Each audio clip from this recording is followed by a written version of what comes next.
Welcome, everyone. My name is Annette Johns, and I'm the Associate Director of Policy and Practice with the Newfoundland and Labrador College of Social Workers. I have the honor of being the moderator for today's education event, The Social Impact of COVID-19, along with my colleague Peggy Rauman with the College of Registered Nurses, NL. We have almost 500 healthcare professionals registered for this event this afternoon. It is always so wonderful when we can come together and learn from colleagues to enhance our knowledge and skills in providing high-quality services. Today's webinar is a collaboration between the Newfoundland and Labrador College of Social Workers and the Canadian Association of Social Workers, the College of Registered Nurses NL, and the College of Licensed Practical Nurses NL.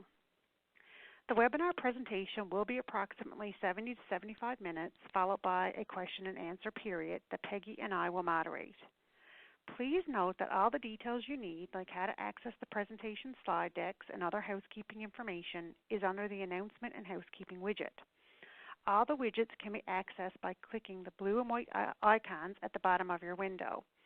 You can also resize and move around any of the elements you see on your screen to customize your viewing experience. During the presentation, we encourage you to type in your questions using the Q&A icon, which is a question mark, at the bottom right of your screen at any time, and we'll begin asking them at the end of the presentation. Please note that only the presentation team can see the questions. We are joined today by 4 stellar panelists whose bios are included in the bio widget on your platform. I just want to take a moment to briefly introduce them. Doug Pawson is the Executive Director of End Homelessness St. John's. Jackie Lake Kavanagh is the Child News Advocate for Newfoundland and Labrador. Barry Hewitt is the Systems Navigator in Mental Health and Addictions for the province. And Suzanne Brake is the Seniors Advocate for Newfoundland and Labrador. What a wonderful panel of tremendous knowledge and expertise. Natalie Moody, Regional Director of Population and Public Health with Eastern Health, is unfortunately not able to join us today due to her work in addressing the current COVID situation. COVID-19 was declared a global pandemic in March of 2020, and the impact across the social determinants of health have been widely felt.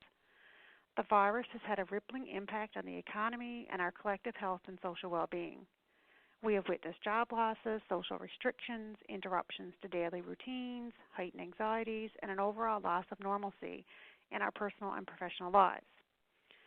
COVID-19 has also heightened awareness of the inequalities that exist in our society and important social justice issues.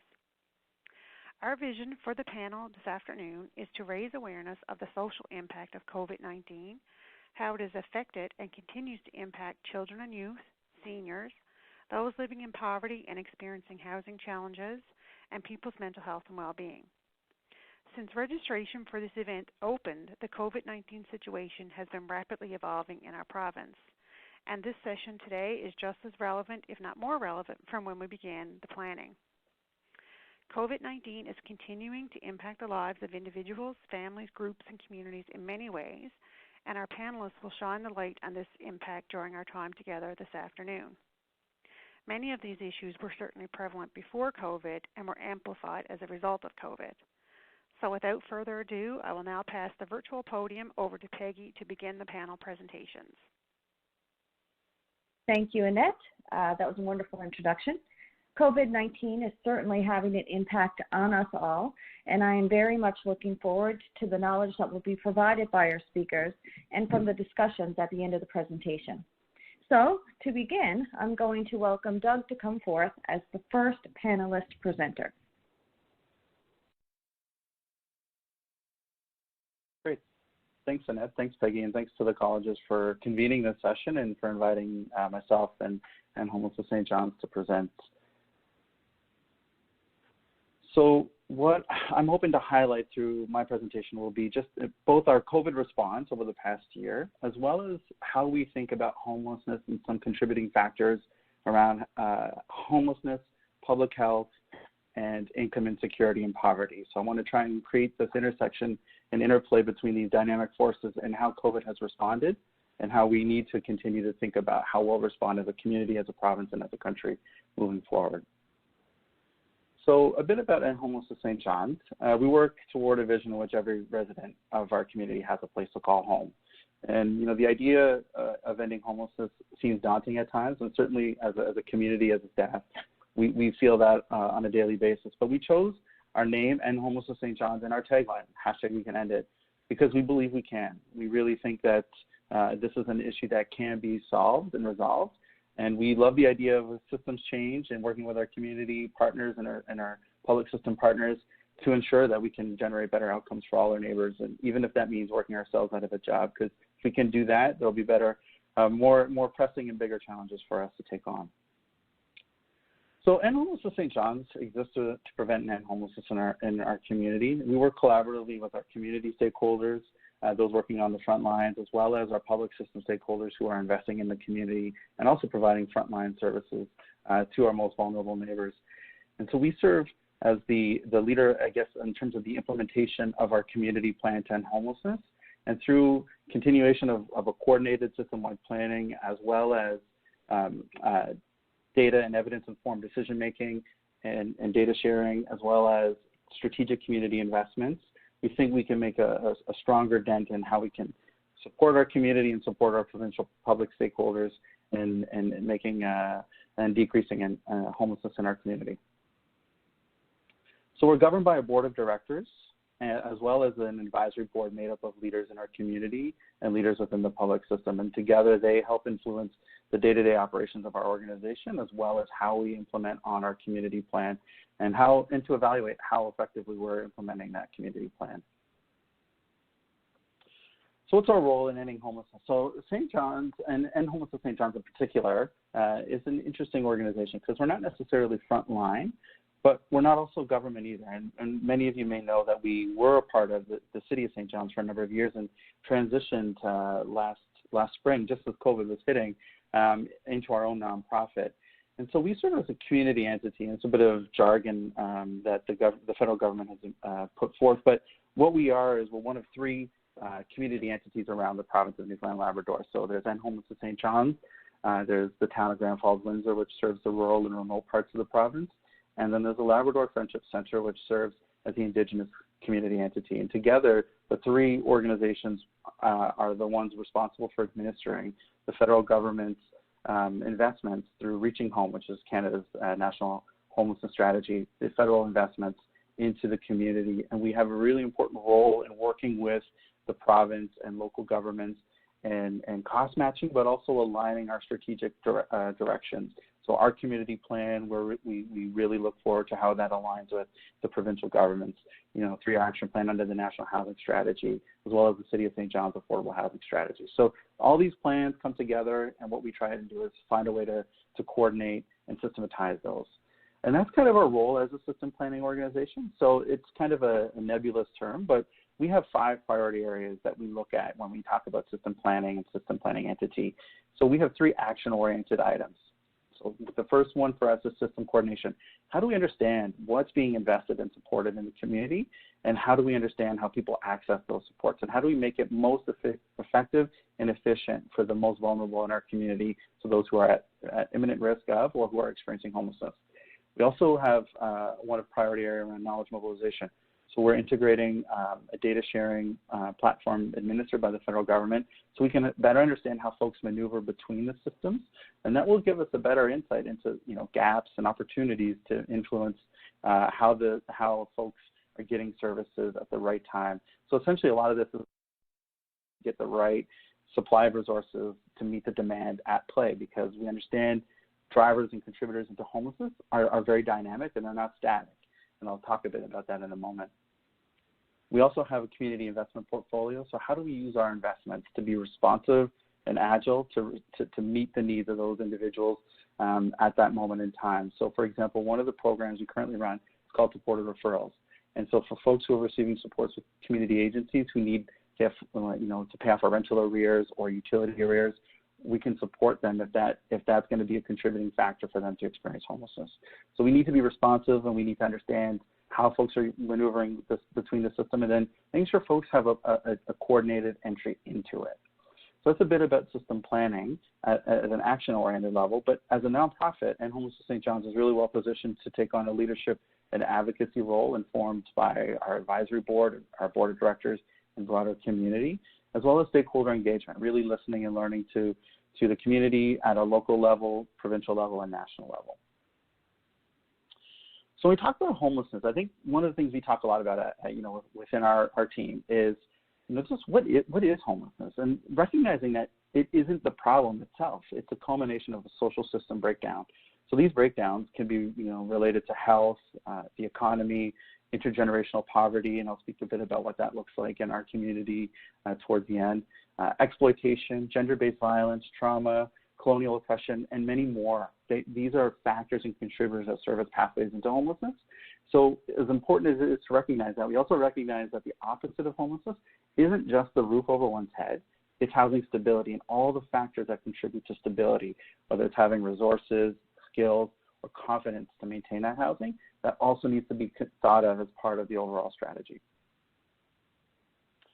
So our COVID response really began, I think like many others, we were thrust into it. I was sitting at my computer watching the daily update by the Prime Minister, and March 27th, he came out and announced that there would be an influx of funding through Reaching Home, which is our administrative funding envelope for St. John's.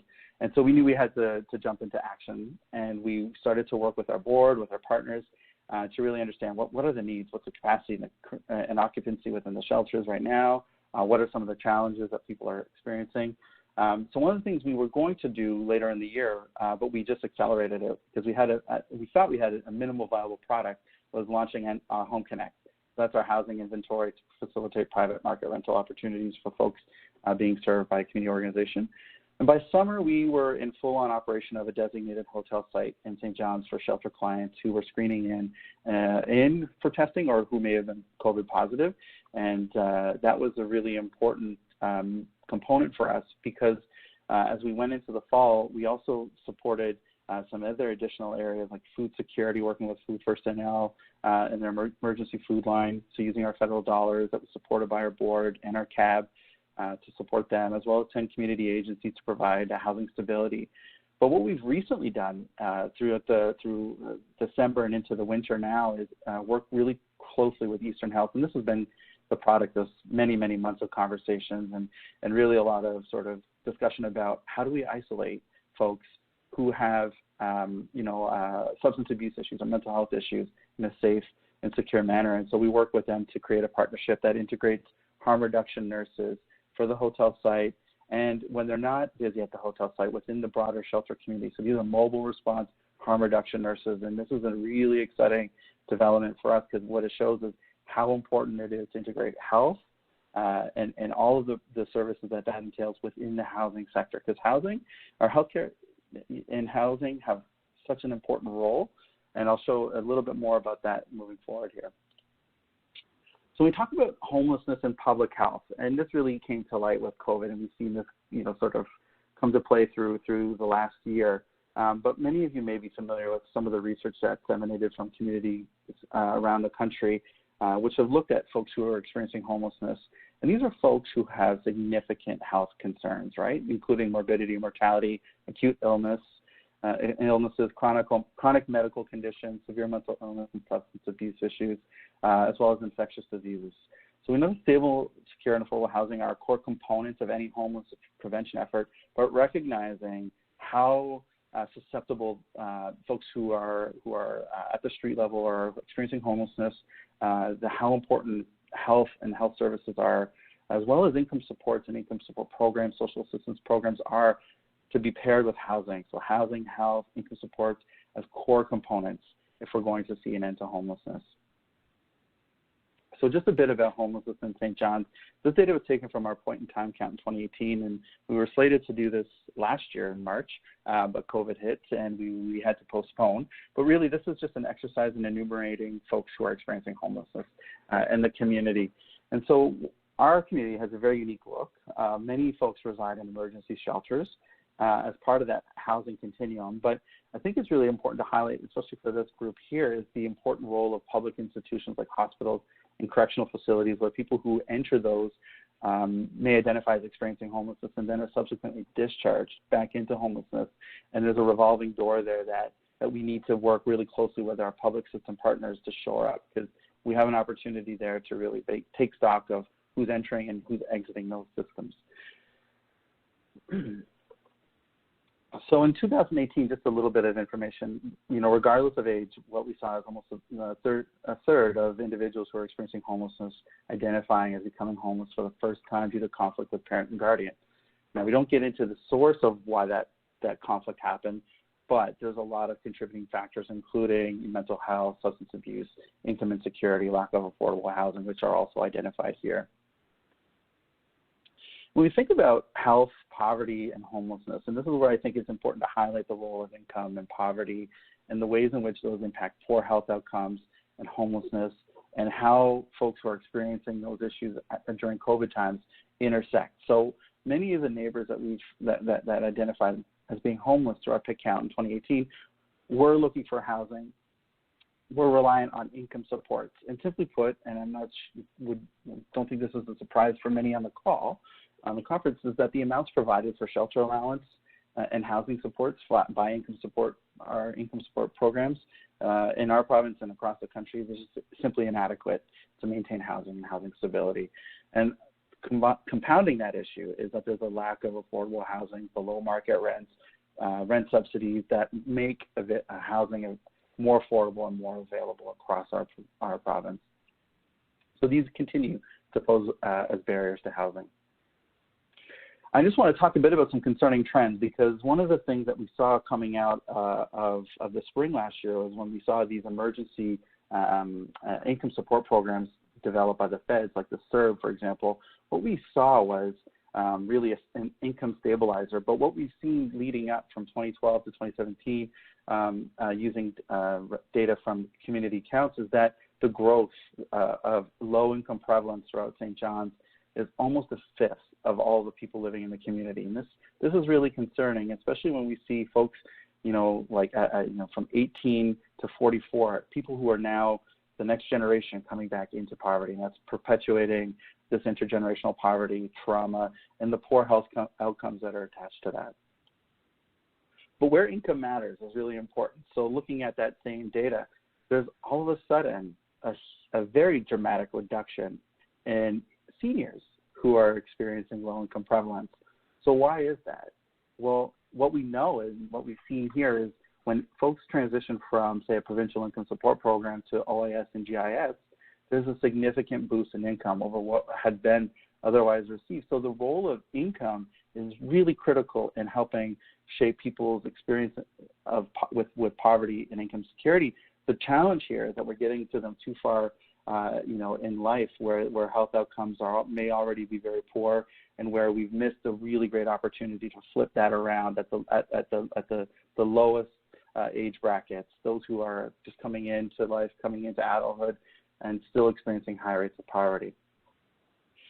So where do we go? I guess, poverty is an income issue. It's a health issue. Newfoundland and Labrador has some of the highest rates of poverty in the country.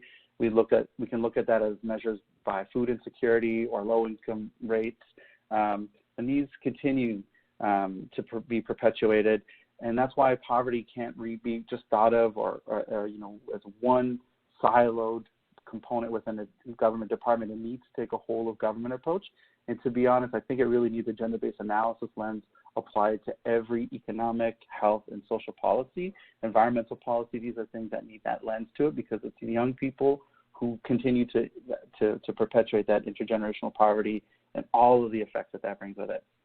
But I will say I was really optimistic that the pandemic showed us possibilities. So I referenced how we were working with Eastern Health to get harm reduction nurses. That integration, we hope, will be long-standing.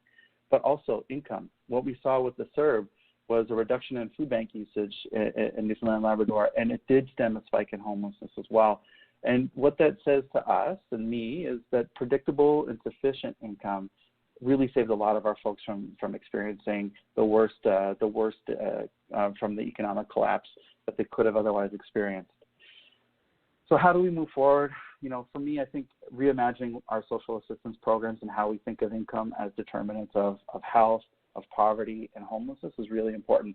Our current approach is predicated upon a deprivation tactic, right? So this is a long-standing policy. Let's deprive people of enough to live, as the incentive, as the motivator to them leaving the system. But that hasn't worked. It hasn't worked from the 70s, 80s, 90s, and through all the incremental changes that have happened. We really need a capabilities approach that trusts people to make the decisions that are best for them and their families. And that's one way in which income can be maybe not a contributing factor to ending homelessness, but a sustaining factor for folks so that they don't enter and experience homelessness to begin with, and hopefully stem a bit of that intergenerational poverty, trauma, and the ill effects that provides from a health lens. So that's it for me. You can find us more online. My information is here on the slide, and of course, happy to take questions either through the Q&A or I guess by email or social media. Thanks again. Thank you, Doug, for your presentation. You have certainly provided us insight on the poverty and homelessness situation within our province, and gave us something that all healthcare providers need to think about in conducting their everyday work. I now welcome our next speaker, Barry, to begin. Thank you so much. I really appreciate being here. Actually, for those of you who don't know me, I am Barry Hewitt. So my role is the systems navigator for mental health and addictions. If I can ever get this slide to move over. There you go. And that said, what my role entails is that my role is to know every single mental health and addiction resource in Newfoundland, Labrador. So I help guide individuals, families, or professionals to the best services based upon the information that they give me. And so I connect really well with people, and I try to help get people who don't know where to go or where to get help, get them to the place where they feel comfortable and they actually feel that they found what they're looking for. So starting out though, so now that you know who I am, I always start every single presentation with stats. I know everybody loves stats, but the reason I put stats here because we always talk about numbers, and one of the numbers we always talk about in mental health and addictions is 1 in 5, and you always hear 1 in 5, and I always go 20%, then I go 20% in Canada, 7.5 million Canadians. Just think of that. 100,000 Newfoundland Labradorians this year are going to be impacted by their mental health and addictions. 100,000. And out of the 100,000, 50,000 will not seek help. Can you imagine if we had 100,000 people with a broken bone and said 50,000 of them said, yeah, I'm not going to go get help? We would be like, oh my God, this is horrible. What's wrong? But somehow with mental health and addictions, we accept it and say, okay, well, that's understandable. But the reason we have that is partially because of stigma, fear, and there's still a lot of fear around mental health and addictions. What's going to happen to me? What's on the go? So the more we talk about it, the more it becomes normal. And the more it becomes normal into our society, talking about it or seeking help for it, the more people are going to seek help.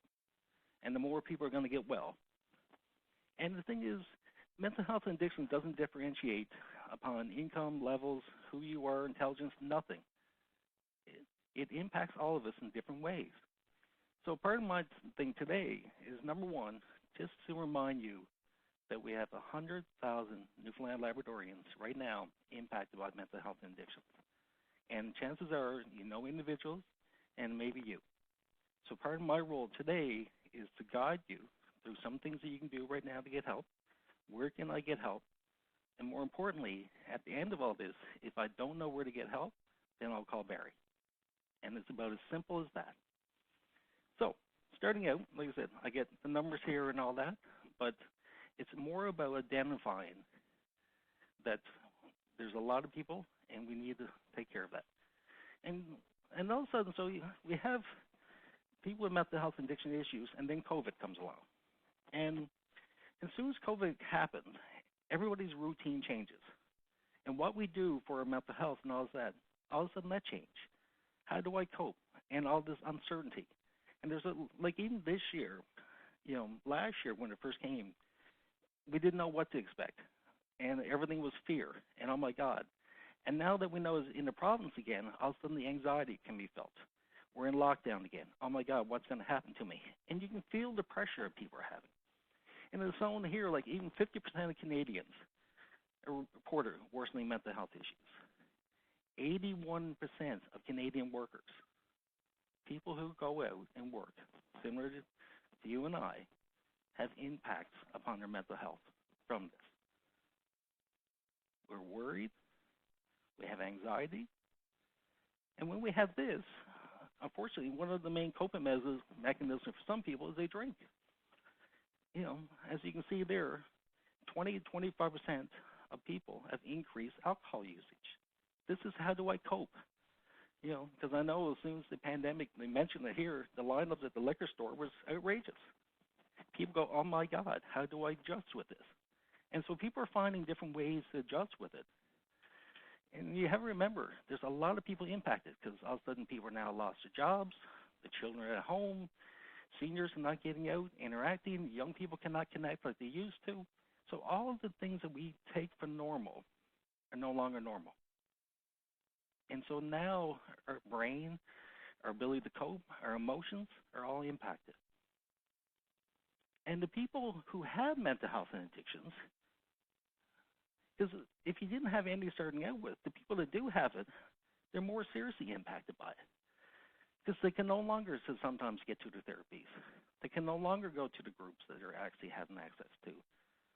They can no longer use some of the services that they had before, but it's done differently. Now, instead of doing face-to-face, I have to do it through virtual. And I'm not comfortable doing through virtual if I don't. And then people have to go, okay, well, you can come in to see me, but that means I have to go out.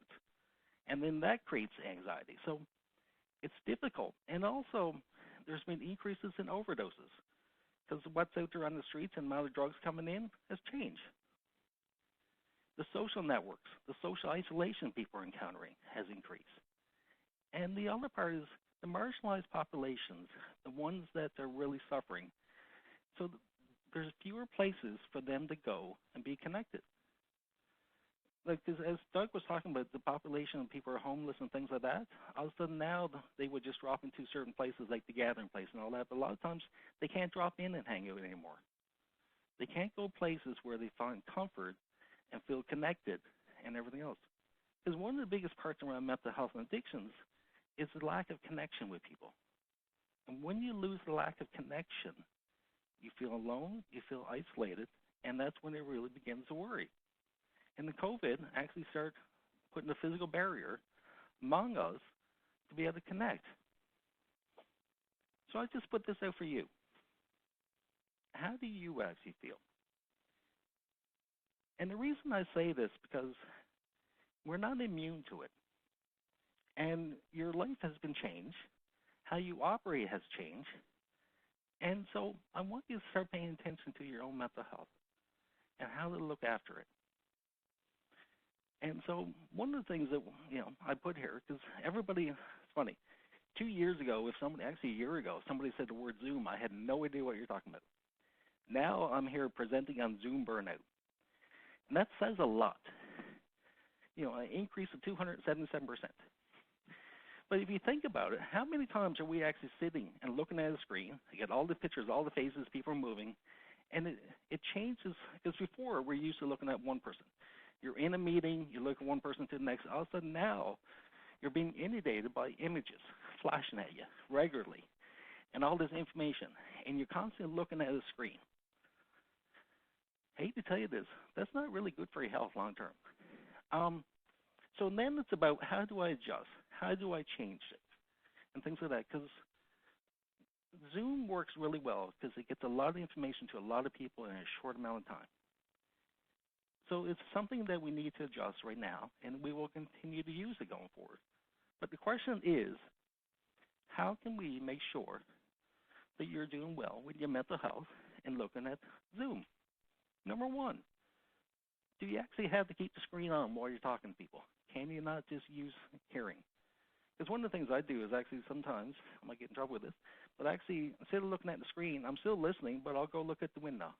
My eyes are adjusting to something else. I'm just taking in the information, and I know what's happening, but I don't need to be looking at the screen. Can we always need a Zoom meeting?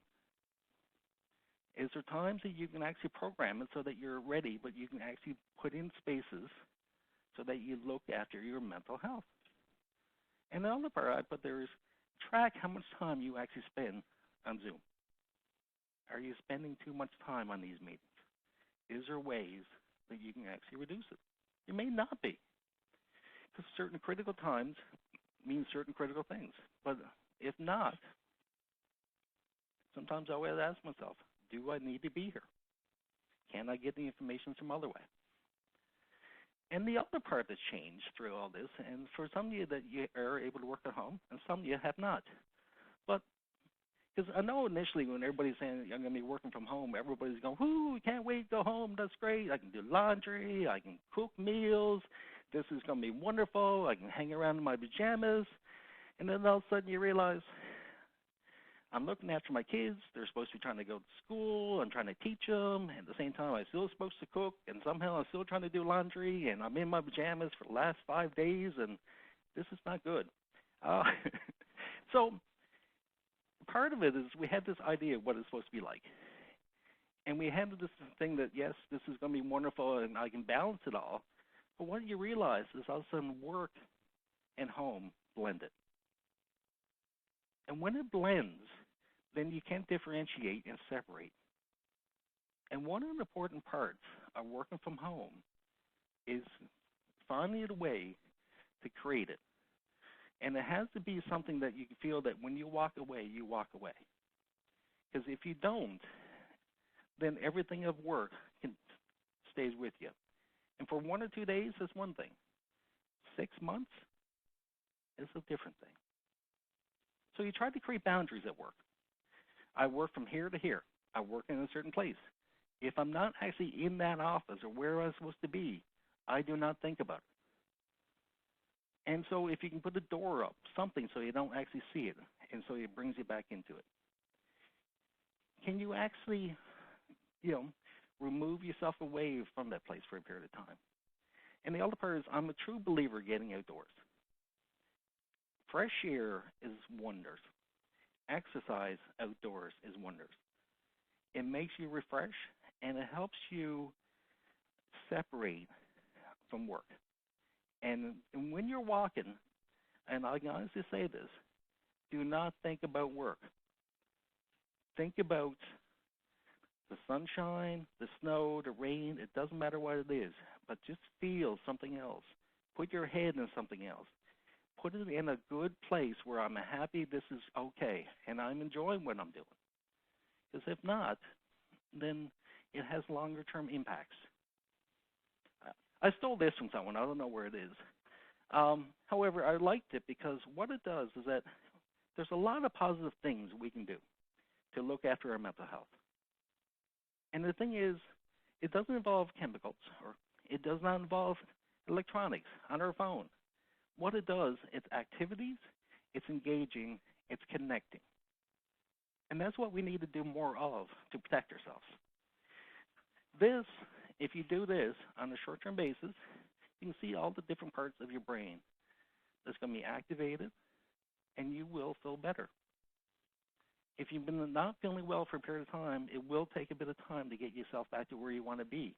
However, the first good step is getting away, getting outdoors, and connecting with people in a very social sense, but not 6 feet apart, and all that good stuff, but talk to people.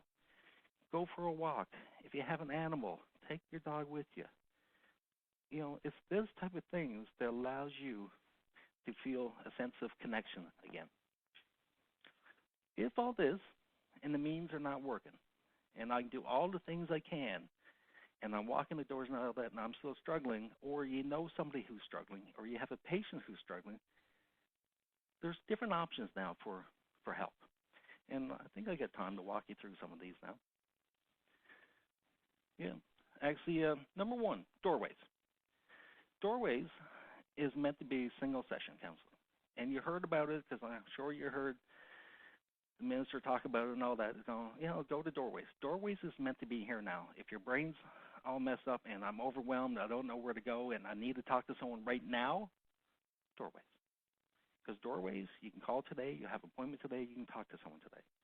So you can unload everything you're carrying to another individual and you'll walk away with a plan. It's not meant for long-term therapy, but it's meant to deal with how I'm feeling right now, and I'm so overwhelmed or I'm in not a good place, then you are in a good place when you leave. It gives you direction, and it takes off what you're carrying and you pass it over to someone else. And the thing is, it's all the way across the province. You can go on any of the health authority websites, and they'll tell you, based upon where you are, what office is there. Most places are now 5 days a week. Some are not. But you can go, like I said, any health authority, or you can bridge the gap. Mental health and addictions intake. If you think you need longer-term help, if you think that you have somebody who needs longer-term help, intake. Depending on where you live in the province, it's done differently. So I couldn't list them all here, but if you're in the metro region, everything's done through central intake. In the rest of Eastern Health, all individual offices. You can just call them up and book appointments. Down in Buren is all drop-in. Central Health actually is one triage number for all Central Health.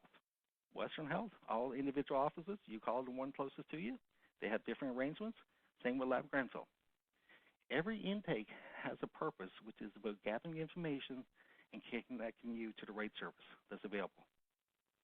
Okay, so intake is just a place to start out. And it works really well and is really efficient, and most of the processes are put in place to be able to get you to point of connection really quickly. Bridge the gap. Bridge the gap is online.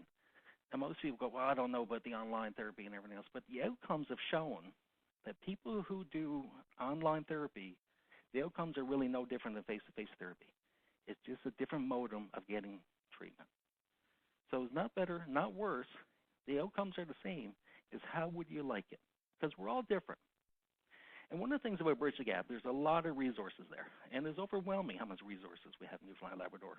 And it's broken down by regions and all that. But we also have webinars. And I encourage anyone on the line here to watch the webinars, because they're done fantastic. But a lot of times people say, well, you have anxiety. What does that mean? There's one on anxiety. It explains what anxiety is, what's actually happening in the brain. And here's 2 or 3 things you can do right now to make yourself better. It's the same thing with depression and everything else. There's an ICANN program that people can sign up for, which is an anxiety program for adults. There's there's a therapeutic assistant online, which is actually can be done by yourself, or you can do it with a therapist. And a lot of times that's meant for more around depression, mild to medium depression. There's a mindfulness program there. And mindfulness, for those who don't know it, actually I've done this program actually. It's a wonderful program because what it does, it allows you to slow everything down and put you in a good state of mind. It's all about breathing. It's all about awareness. Because if you don't know how you feel, how can I change how I feel? So mindfulness just slows everything down, and just so that you can breathe. And then you take an inventory. How am I dealing? How am I adjusting? And everything else. We also have a lot of addiction specialized programs here. We got a recovery center, the opioid treatment hubs, and all the different locations. We got concurrent disorders. We have 2 inpatient treatment programs here. Absolutely wonderful programs. We got the needle exchange, the swap program. They give a lot of needles. There's a lot of people using needles in Newfoundland and Labrador. This is a harm reduction model based upon the fact that people are going to use, and we need to help them make sure they don't get any infectious diseases, HIV, hepatitis C. And the last part is we got U-Turn. U-Turn, Jeff and Tammy Bourne out in Carbonear, absolutely beautiful people. It's a peer support model.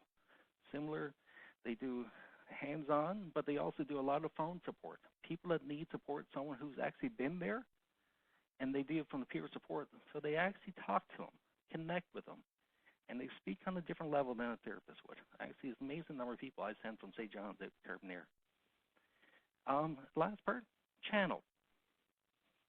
Channel does peer support for mental health and addictions. So from 9 o'clock in the morning to 12 o'clock at night, people with mental health and addiction issues can't reach out and talk to somebody who's been there. They walk the mile in their shoes. And that's really powerful when someone can call someone up and say, this is how I feel, and they go, I know because I've been there. That is powerful, and because people are then connecting again. And I keep saying the word connecting a lot because that's a lot of what we need to do. We need to connect and feel connected. And so a lot of times, if you think someone's suffering, it's about sitting and talking and connecting with them and helping them get to the right place, whether you need to get help, they need to get help, or anything else, but you know that there's options out there. Here's a list of important numbers, and I think this is going to be presented. The last part is my phone numbers. At any period of time, if anyone out there has the questions around mental health and addictions, where can I get help and everything else, just call Barry. And I try to keep it as simple as that, because, you know, when you personalize it, you're more likely to call. And so I'm no different than anyone else. But what I'm only different is I have this knowledge around mental health and addictions, be able to get you to the right place or get whoever they need to be to the right place as quickly as possible. And the last slide, and I put this up, is about self-care. Self-care is not about being selfish, it's about taking care of self. And it's a very important distinguish, so please look after your mental health. And I am done. Thank you, Barry. You've given us a lot to reflect on, especially with respect to our own mental health and self-care. And you provided a lot of great mental health resources for everyone.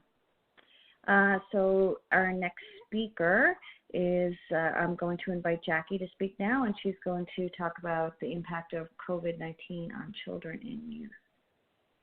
Thanks so much. Great to be with everybody this afternoon. So I'm going to look at some of our experiences here at the Office of the Child and Youth Advocate around the COVID world that young people have experienced, and also probably intersperse that a little bit with some research findings. One of the things that I was really surprised about over the past year is the amount of immediate research on this whole issue that's come out. Sometimes you don't see such a quick turnaround, but there's been quite a bit of work actually that's been done around it.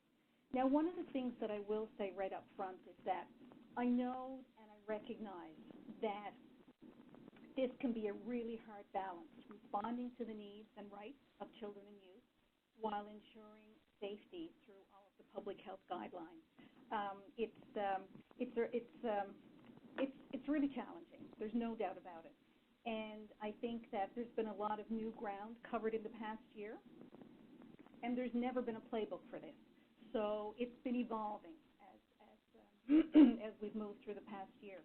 So this presentation really is about the realities of young people who were and are struggling, and unfortunately don't have the foundations of care and support in their lives that we really would all like to see. So just a little bit about my office. So I'm an independent officer of the legislature, and others that you may be familiar with would be like the Privacy Commissioner, the Auditor General, the Seniors Advocate. Suzanne will be on just shortly after I finish my presentation. So what that means is that my office is not under a department, and I don't report to or take direction from a minister, which is a different kind of a place to be. I report to the legislature. So my investigations, my decisions, the communications that come through this office, they're independent. And it's really important to understand that we represent the rights of children. That's not representing parents, and that's not necessarily representing caregivers. Sometimes they're one and the same, but sometimes they can be different. So our focus is children and youth. And the other thing that's interesting to note about the Office of the Child and Youth Advocate is that we have our own legislation, and I can tell you that it is among the most robust in the country. We can look into any public services for children and youth, have subpoena powers. I can compel the production of information and documents. The legislation provides for right of entry, and there's penalties for obstruction. So it's really strong and robust legislation. In some other jurisdictions, they can only look at child protection matters or child protection and youth justice matters. It's quite broad here in Newfoundland and Labrador. And the other thing is that's important to know about the office is that we're guided by the United Nations Convention on the Rights of the Child. And for those of you who are not familiar with that, it's a children's human rights treaty, and it was ratified by Canada in 1991. And so there's 4 underlying key principles for the convention. That is non-discrimination, which means that every single child in Canada has these rights without exception. All decisions around children should be in the best interest of the child. Every child has the right to life and survival and development. And another really important one that we push quite a lot in the office, and that is the right to participation. Young people have the right to participate in decisions that affect them, and that has to be, of course, in accordance with their developmental level and their maturity. But it's really important because sometimes we see that that's not always the fact, and that's a really important one. So some of the articles that are in the convention, for example, identify the right to quality education and health care, protection in the justice system, safety from abuse and exploitation, the right to practice culture, language, and religion, protection if young people are in foster care, protection from harmful punishments, and help if they're hurt or neglected. And we have resources at the office as well. We have like child-friendly posters that address children's rights. So I would encourage you to reach out to us if you'd like any of those resources.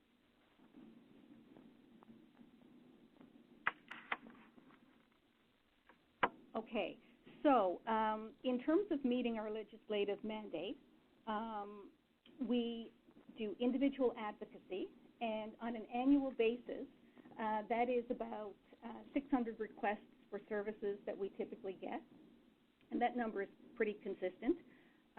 We also do reviews and investigations, which is the much more publicly recognized function. And we do systemic advocacy, which is broader issues affecting groups of children and youth. And we do education and outreach on children's rights. So that would involve conferences, workshops, professional development events, community events, classroom sessions, things like that. And anyone, I will say that anyone can reach out to us, whether it's young people, parents, caregivers, or professionals.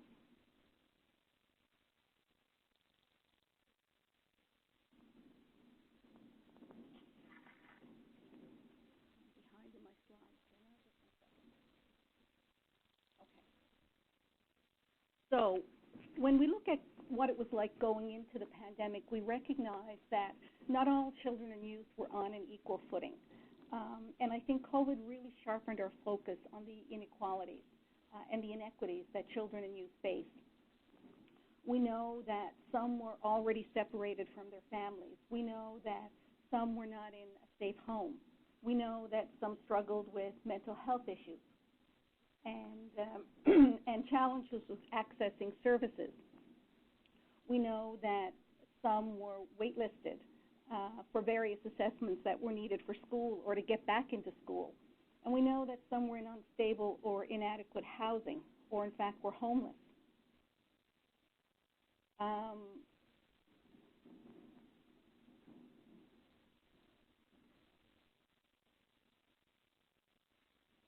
We know that there's a very real problem in this province with young people being disconnected from school. We did a major piece of work a couple of years ago on chronic absenteeism, and we put out a report on it. And we know at that particular time when we issued that report, the information that we had from the Newfoundland and Labrador English School District was that approximately 6,600 students had missed a month of school. Now, we know from our work here that sometimes it's much more than that. And sometimes we have been involved in cases and worked with families where young children have been disconnected from school for essentially years.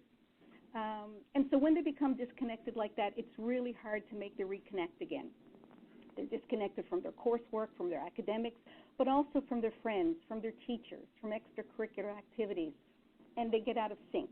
And then it's really hard to return and to get plugged into that.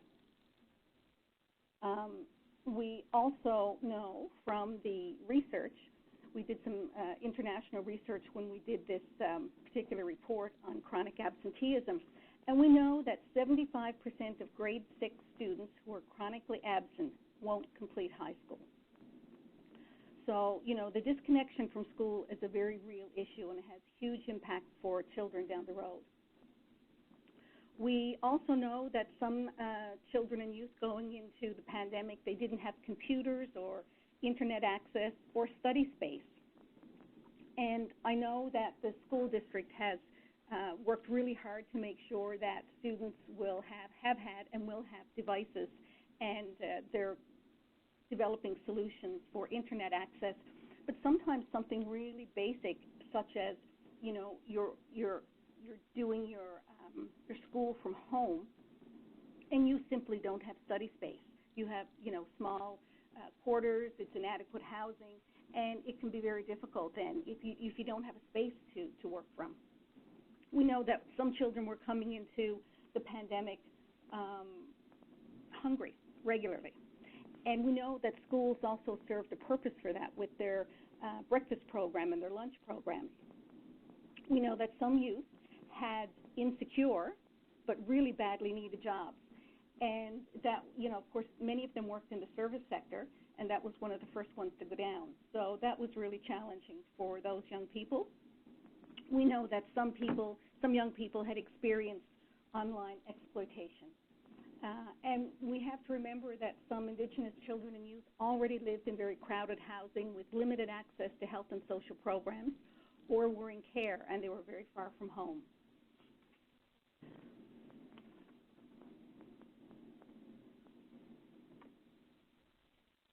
So now we all talk about the importance of relationships in children's lives and in our relationships with children.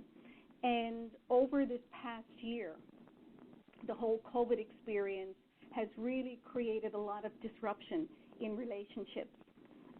And some of those were, you know, children in care and their parents. The relationship became disconnected and disrupted. Siblings in care, especially if they were in different residential placements. Children and youth and their extended family. Here in this province, you know, extended family and grandparents can play a really significant role in children's lives. And so when you have household bubbles and you have lockdowns, the extended family doesn't have the same role and same connections to children, and that's a really big issue. Children and their peers, of course, friends and their social relationships are incredibly important. So that's another one that was really important. Their community supports and professional services that they might have been accessing, and Barry just spoke to some of that as well. Children and youth and their teachers. For many children, their teacher is the most prominent and the most important adult in their life outside of their parents or their caregiver. And so, of course, when schools closed, especially last spring when I don't think there was an anticipation and a plan for anything that looked like a pandemic, schooling looked really different throughout the province in many different places and different schools. And for many children and youth, there was a real disconnect in terms of the relationship with their teachers. Children and youth's neighborhood and communities, the relationships there were disrupted. They're not visiting their friends. They're not going to the community center. So all of those kinds of things played a role. Again, youth and their employers. And the other thing that's really important to remember is that for children, there's a disruption there in terms of the people and the places and the opportunities for them to play, because that's how young children begin to understand themselves in the world, and it's where learning starts to take place. And the importance of play is really critical, and of course COVID didn't feel like a big time for play, and there was a lot of fear. So, you know, the whole piece around the people and the places where children would normally play, those pieces were disrupted as well.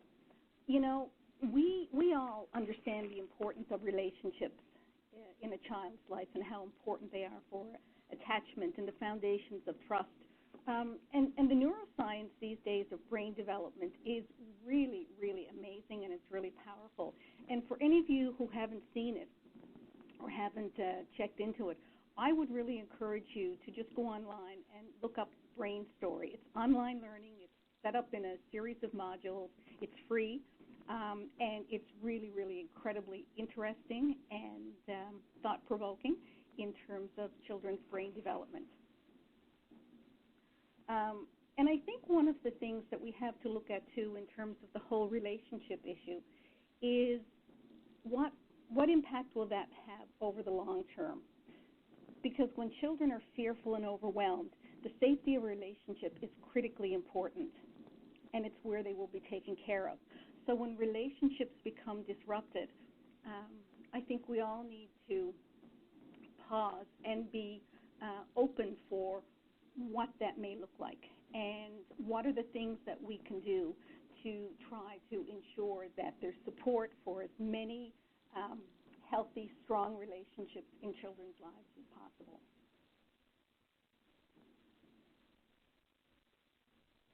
Okay, so what I'm going to do now is just pull out a couple of those issues that I just touched on. And one would be safety concerns, and the other one, a couple of slides later, is going to be mental health. But just let's have a look at safety for a minute. So when we're looking at safety issues, we have lockdowns that have put and now are putting children behind closed doors again. So you have restricted movement outside of the home. You have reduced or modified or eliminated programs and services. I remember last spring there was such a scramble as, what will services look like now? And sometimes, while those details were getting worked out, services were paused. And for young people, their activities have been either eliminated or reduced. There's no visitors coming into the home anymore. There's decreased external contacts, such as friends or professionals or other family members. And there's reduced contacts and services due to school closures, because oftentimes, of course, school is the place where a lot of other services emanate from and how children access some of the services. So schools really have a pivotal role to play.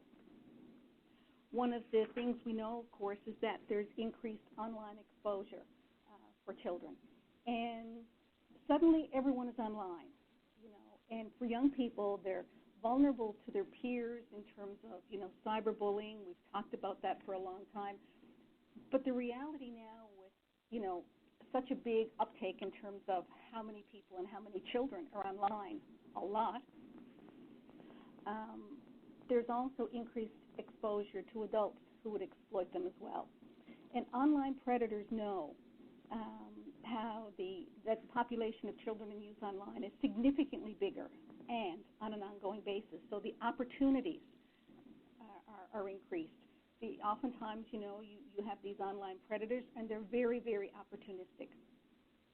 I did a webinar a few weeks ago with Public Safety Canada, and they had a representative there from the National Child Exploitation Crime Center who talked about a 36% increase in reports of suspected online child sexual exploitation between the end of March and the end of May last year.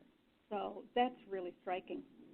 And there was another representative who spoke from CyberTip CA, and they were identifying huge increases in reports since April 1st, 2020, for children receiving sexual images, messages, and videos. So the whole online experience is a very real one. And of course, for some children who may be home, especially if their parents are still working, there may be very limited supervision in terms of their online activities.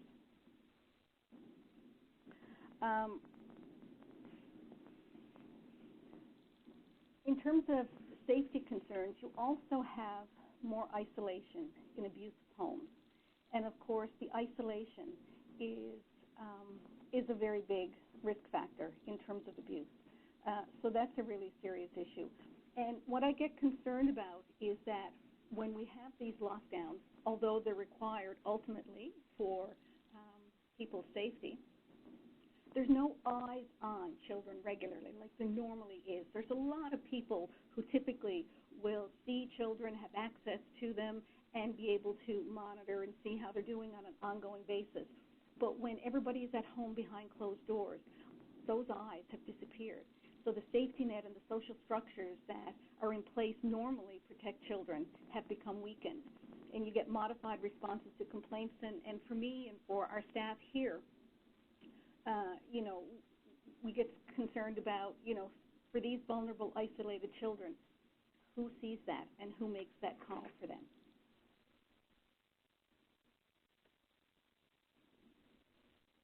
So just a quick blush on some of the mental health issues. One of the things that I will tell you about is that, so here at the Office of the Child and Youth Advocate, there's a mandatory reporting function for critical injuries and deaths here to the office. And so for the period that just ended, the end of January, that is up 10% in reports of mental health-related reports from the same 12 months previous. So I think that's really significant. You know, we have seen ongoing research. As I said earlier, there's been a surprising amount of research, actually. And, I mean, locally, Choices for Youth put out a report earlier this fall. You've got, you know, on a national scale, you've got the Canadian Mental Health Association, the Mental Health Commission of Canada, CAMH, the Centre for Addiction and Mental Health in Ontario. You've got the Vanier Institute of the Family, Stats Canada, the BC Representative for Children and Youth, the New Brunswick Children's Advocate. So in quite a short turnaround, there's been an amazing amount of work about the impacts, particularly around mental health issues for children and youth in Canada related to COVID. The Choices for Youth report identified that 67% of the young people that reported in that initiative identified that their mental health had been negatively impacted. And even before that, going into the pandemic, the Canadian Council of Child and Youth Advocates did a national youth suicide report and released that in the fall of 2019 and identified that suicide was the second leading cause of death for 10 to 24-year-olds in Canada, 10-year-olds. So, you know, this is a really, really critical issue. It's really important in terms of the situation that children were in going into this whole COVID world. And now, you know, we've reset again. We're back to lockdown. So I think these are the kinds of things that we have to be really cognizant of in terms of young people's well-being.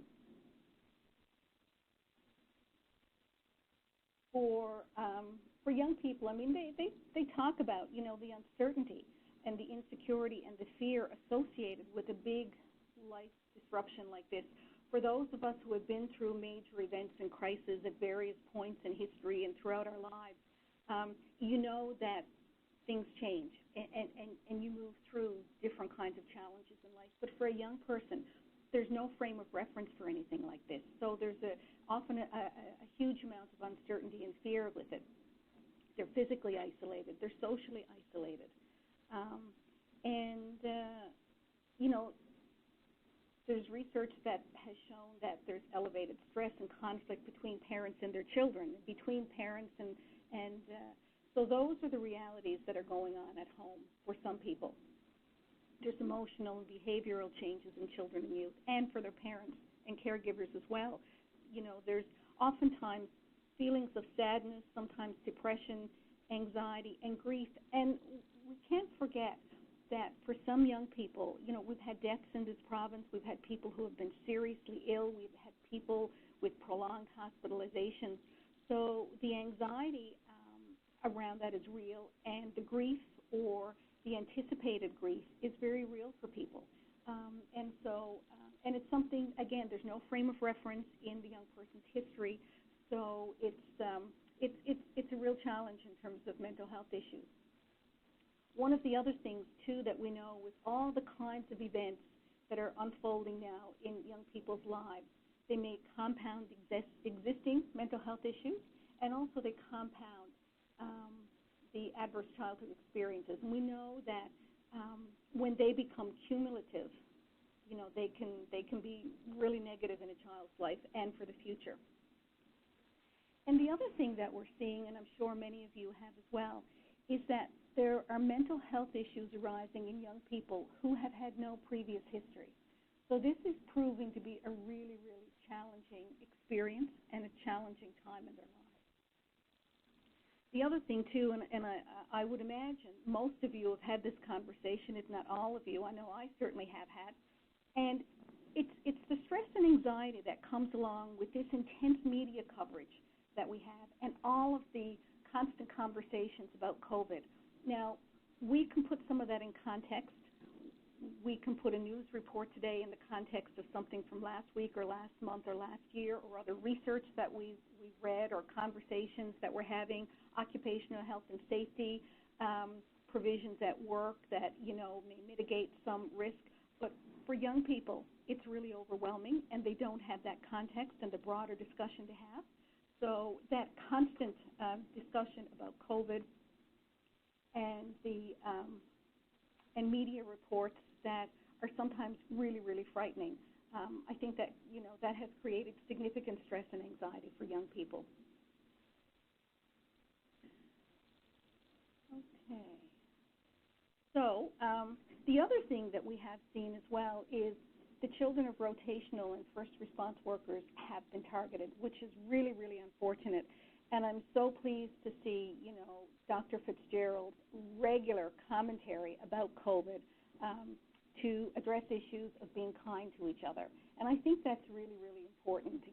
This disease can be really stigmatizing, and for young people, they sometimes bear the brunt of that.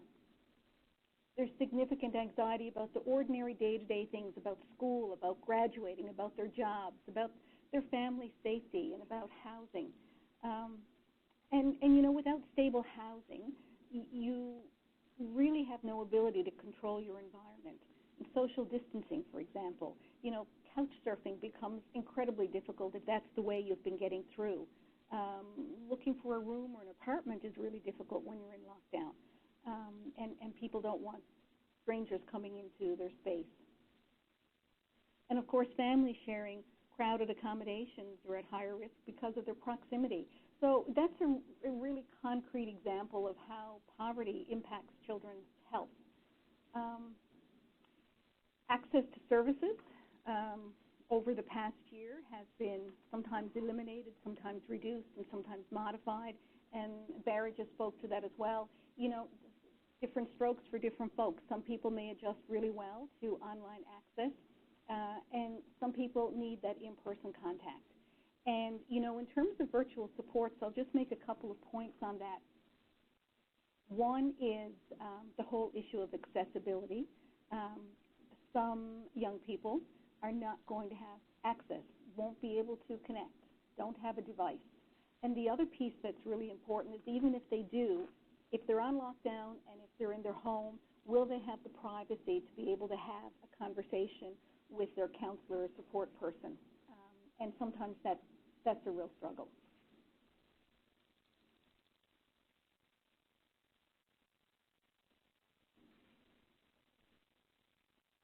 So, we've learned a few lessons along the way. I think all of us could probably put together a pretty long list on this one. Because again, this is the first time we've traveled this road. So it's really, really important to improve communications with young people directly. And it's really important to have child-friendly or youth-friendly information available.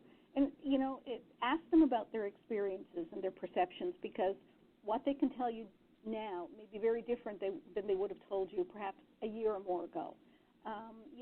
Do they have something to eat? Do they have a place to go? Broader targeted communications campaigns and messages, I think, are really important for young people, because a lot of the research, a lot of the media, a lot of the information that's coming out is really targeted to adults. And it leaves a void for young people in terms of information that they can readily take and digest and understand. I think children and youth are, again, I mentioned this before, but they're seeking help where no previous history existed. And so that's really important to be able to track those kinds of trends. And, equity and inclusion must underpin our interventions, because the young people who were marginalized in the beginning, they're more so now. And it's really incredibly important to have that framework in terms of how we respond and how we deliver services. Integrating care and coordinated services is more important, but it's probably also more challenging than ever. And client-centered care is really vitally important. We just put out a report here in the fall called A Soft Place to Land, and it's lessons for client-centered care. And it's really important to bridge the divide among the silos and help fill in the gaps for children and youth. because they can't be in a situation where all services and programs are saying you don't meet our eligibility, or we're in a situation where the fragmentation of the system makes it impossible for a really disempowered young person or their family to be able to navigate access. So, I think the conversations that I've had with some people already is that this first point here on this slide, build understanding from earlier practice and build it into current practice. I've already had conversations with several senior people in the past week, and that's what they've said. We can do things differently now because we did some things last year that once we got through that initial crisis, we did a debrief and we said, okay, well, we'll do this different and we'll make adjustments if we ever had to do this again. Well, now here they are. And like I said, I've had conversations where some changes are already being built into the response and the practice this time. One of the things that I think is also important is to monitor and track for longer-term impacts and be prepared to respond. Maybe your database that you use at work perhaps is not tracking certain things that you're seeing now that you hadn't seen before. So find a way to be able to capture that and to have that conversation when the opportunity arises, because changes may need to be made based on things that we're seeing and learning from this experience. Something else that we know is critically important, that relationships are core both within families and with professionals, and they must be supported. They may look a bit different, but it's really critically important to maintain those relationships. Something that there's been a lot of discussion about is working from home. And I think when you're in a situation like we're in right now, again, where our numbers have just exploded and gone through the roof, you need to do things to immediately protect people's health and safety. And I think somewhere at the end of all of this, there's going to be a discussion about what do services look like, who can work from home, what would that look like. And I think, we all need to come to a really clear understanding that not all services work as well from home as they or online as they do in person. I think that's really important to recognize and understand. There needs to be the ability and the means of access for young people to get to access the support services and the people in their lives. But the other thing, much of this work is really complex, and the importance of that collegial consultation, immediate on-site supervision and direction, those kinds of things can be really important in much of the work that many of us do. Another comment that I would make is that it's really important to find ways for children and youth to be heard in all the big, heavy, loud conversations that adults are having around COVID, and that are really important, quite frankly. But sometimes the young people in those systems, their voices don't make it to the table. And it's really critically important to understand their perspective and their experiences in order to be able to respond well. And just a final comment there is we have to find ways to let children play. That's the job of childhood, and we can't let that get lost. So that's the end of my prepared remarks. What I would say is that if at any point any of you would want to reach out to the office, if you have questions, if you're looking for resources, if you have concerns that you'd like to discuss with us, absolutely. You can check out our website as well. It's brand new and improved. We were in transition when these slides were prepared, so it's not there. But you can find all of our reports and our resources at www.childandyouthadvocate.nl.ca. So, folks, thanks for your time and your interest. I really appreciate it.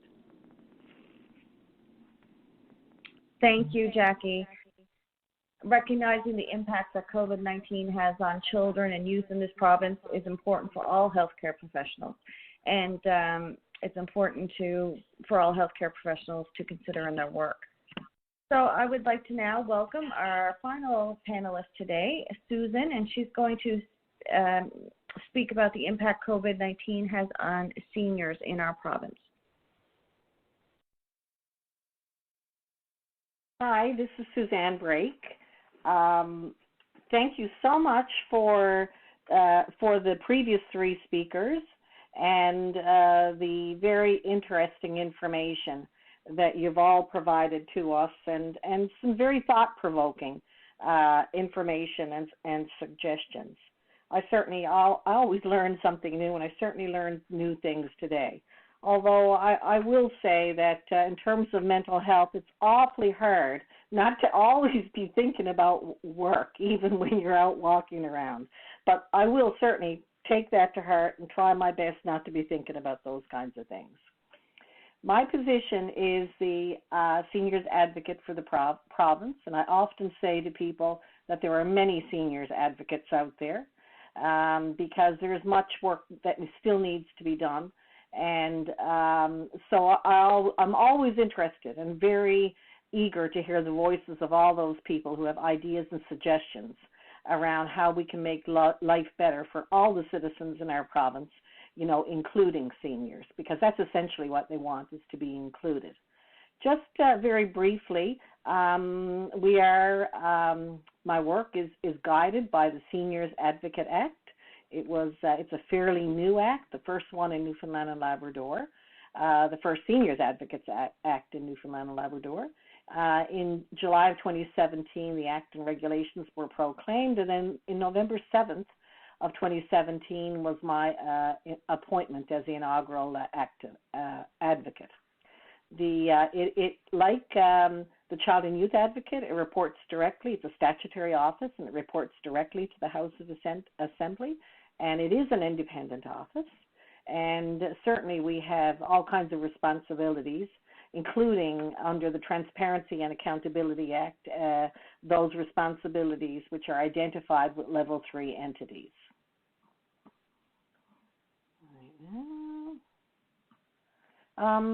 So, you know, oftentimes people will ask me, well, so what is a senior? Suzanne, what's a senior? And sometimes I think to myself, well, really a senior is how you self-identify yourself. It's a term that we've coined over the years.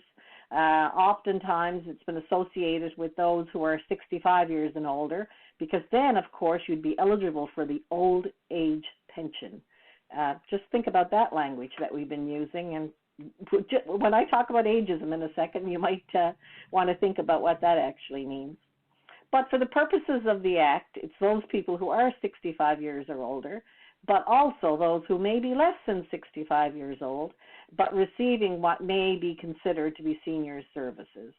I don't like getting caught up in all this labeling and thinking about at what age are you eligible for this or eligible for that.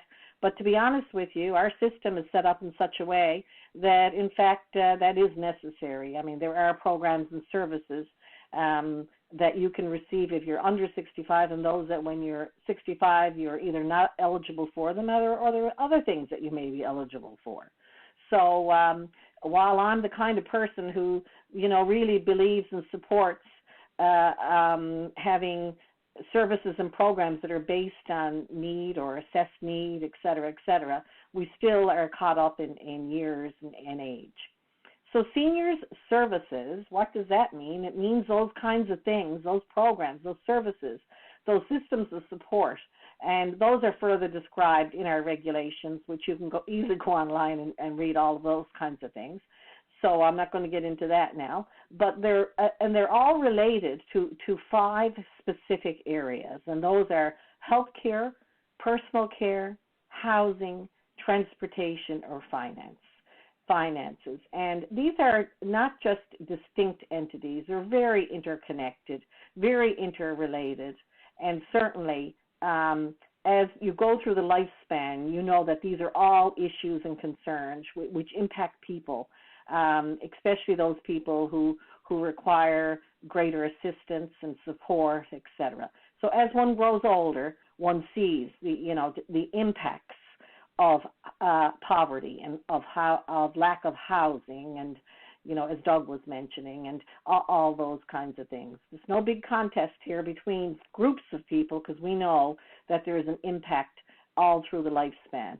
And but once somebody grows older, it's certainly it's seen as a greater greater impact in some ways because there's no way of going back and getting a new job or doing this or doing that. So there's all kinds of issues and concerns people bring up in later life, especially health concerns.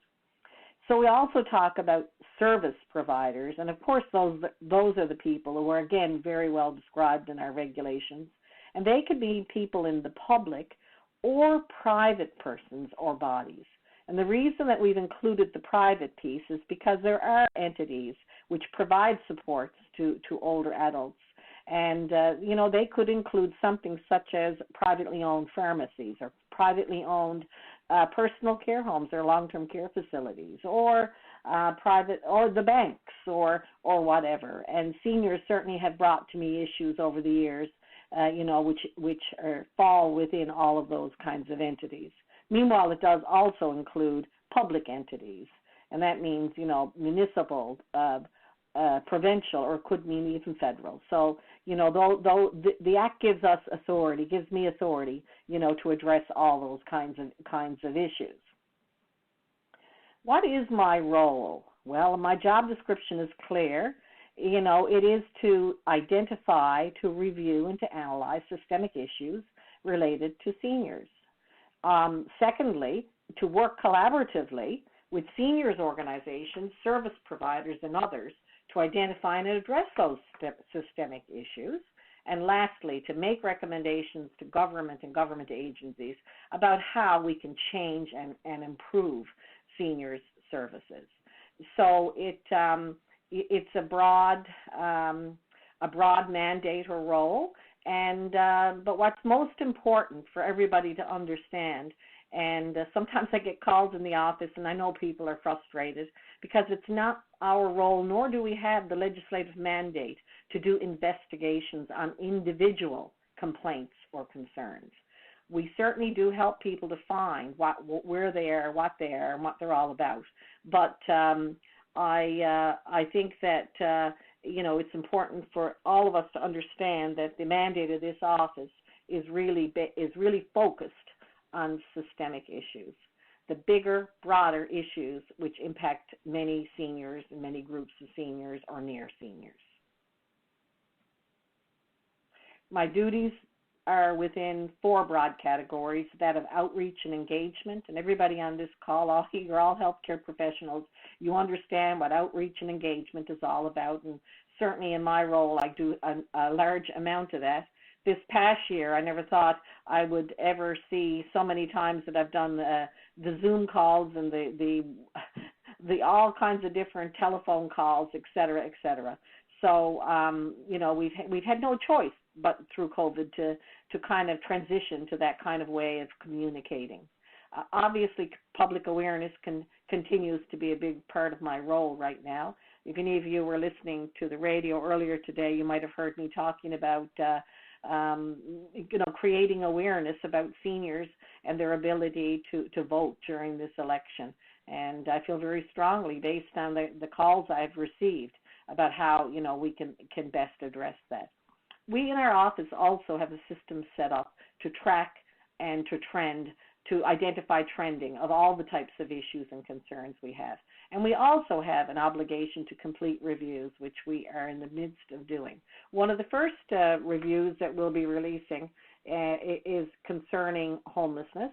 And, we have seen a growing number of seniors who have self-identified as really requiring housing on an emergency basis, and who I self-identified as either being homeless or precariously nearing homeless, or maybe couch surfing, or all those kinds of things.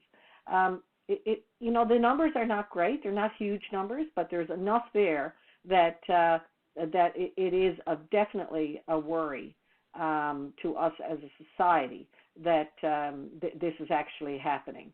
I think a good example would be the fact that the Gathering Place will tell you that almost 1 in 2 people who access their services are considered to be older adults.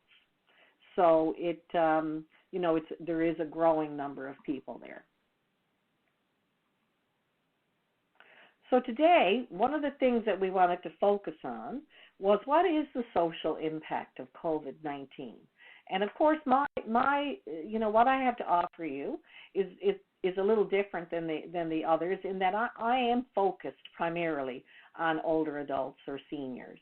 And what I have experienced, and I think it's important for me to first say that that all of the issues that I'm hearing and learning about concerning seniors during this period of COVID were already there before. They were in existence before, and they have become amplified. There's even greater awareness and more complications. So, but I think it's not something that evolved or emerged as a result of COVID, but as an addition or a continuation of what has been experienced before. So, we've identified 4 major issues. There's many issues, but 4 major issues. And that is number 1, of course, which to me is an overarching issue, and that is the continued, domination of ageism in our society.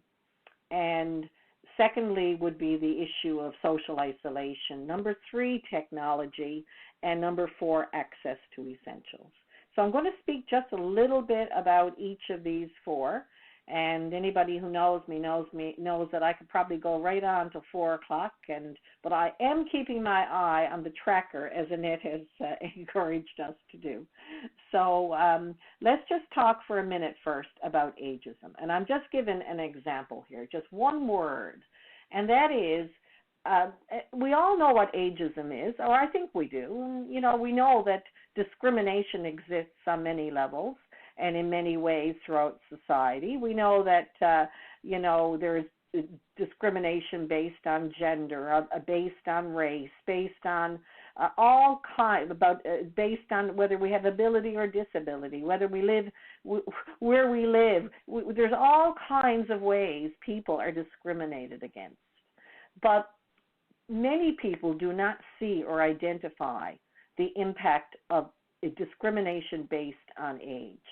And ageism is a term that was coined actually by Dr. Butler way back in the 1960s when he identified the fact that many people out there, just because virtue of the fact that they're getting older, were treated in a different kind of way, which was primarily a negative kind of way.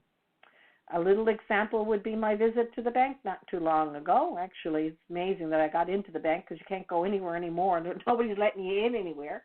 But when I went in, there was a gentleman who was the teller, and he was talking to me, and he was talking to me really loud. And I looked at him, and very simplistically. And finally, I had to ask him the question, are you speaking to me like this because I'm a woman, or is it because I'm an older woman? Because I'm not hard of hearing. I understand everything I'm here to talk to you about because I am the executor of my husband's estate. And, perhaps we should start over again. Ageism is there. It's like people will look at you. They'll think to themselves, just based on the way you look, as to whether or not they will treat you in a paternalistic or a maternalistic way. And every one of us on this call today know that we're in the healthcare profession, and I have to say that we have to guard ourselves against treating people as they grow older in that kind of way. One thing that happened throughout COVID that really has struck me is the conversation or the discourse that's been going on all around the world around vaccinations, inoculations for COVID, and who deserves what. Who should receive the vaccination first? And it was with a sigh of relief when I heard the World Health Organization and governments around the world prioritize people of older ages and the oldest ages first, and those who are living in congregate living and institutional living first, because of the reality that those people do have, because of age alone, but also because of other issues and concerns, they have compromised systems. And if they contract the disease, they often die. So, there's a serious reason, but yet people don't have any problem having a debate or a discussion as to whether or not maybe there should be other populations of the people. And it has even been said to me that, well, perhaps these people really have lived their life, therefore they're at the end of their life anyway, and if they're dying from COVID in long-term care facilities, then, they're going to die from something. So, take that and think about what the implications of that are for society, for us as a society. And I will say for each and every one of you, because if we're lucky, someday we will be old too. So is that actually how we want our society, to think about us?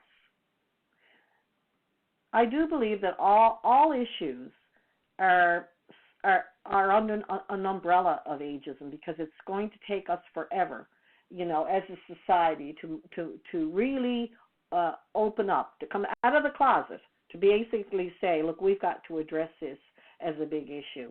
A few years ago, in the United Kingdom, there was a huge study done on discrimination, various forms of discrimination. And interestingly enough, the issue that was most identified, throughout all of the cross-section of people who were part of the study, was that they felt they were most negatively impacted by ageism, and other people, other age groups even recognized the ageism part of that. In terms of COVID, let's talk about the impact of social isolation.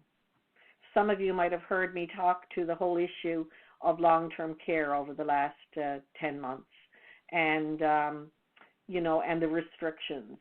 And here we are again today. I mean, today I spoke to this again, and you can't believe how difficult it is for me to really think about the last 1 to 2 years of anyone's life.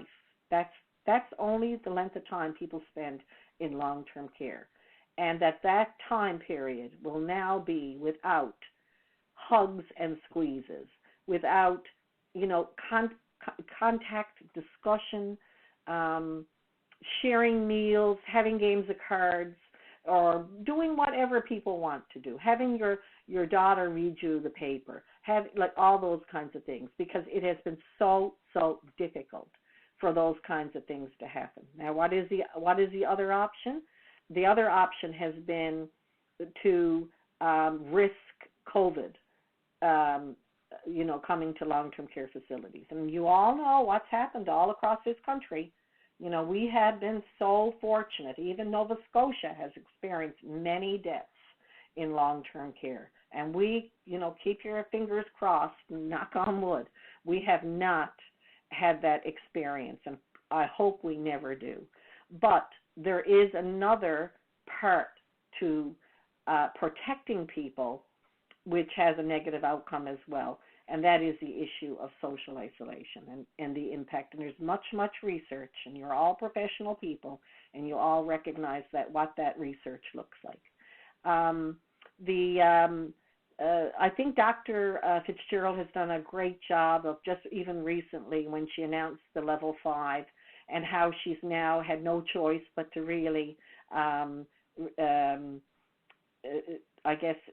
limit the number of visitors to only one person, and that's only if it's an absolute emergency or essential. It's an absolute essential person that needs to be there.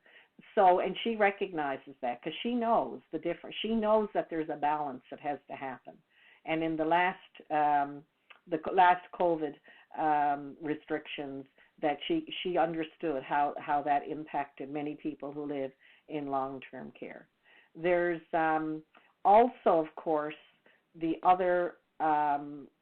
There are all those other people. There's only about 6% of people over 65 who actually live in long-term care homes or personal care homes.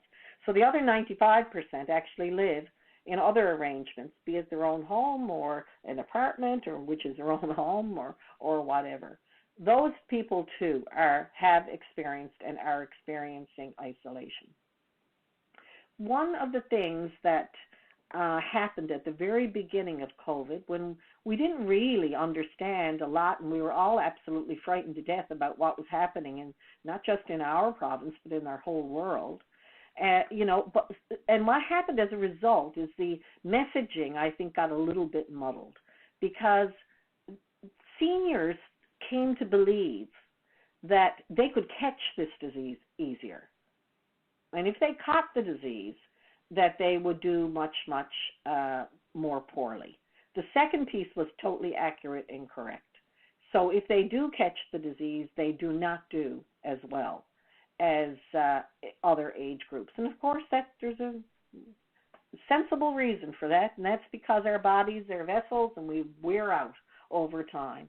So also, as you hear, over and over again from the Health Accord and Sister Elizabeth and Dr. Parfrey, is that, we have the worst health outcomes right now in this country. We have more seniors with chronic diseases than anywhere in this country, and more people using,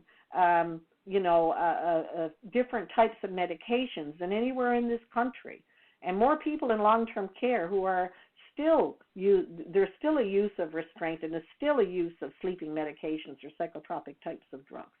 So we have a long ways to go yet in terms of, addressing the whole issue of social isolation amongst older people in our province, amongst all people in our province. One of the things that I have been talking a lot about lately is about the whole issue of the election, and this is an issue. Technology is an issue that has been raised for years now, in terms of the fact and the reality is that we as a society are moving towards a more technologically based information age.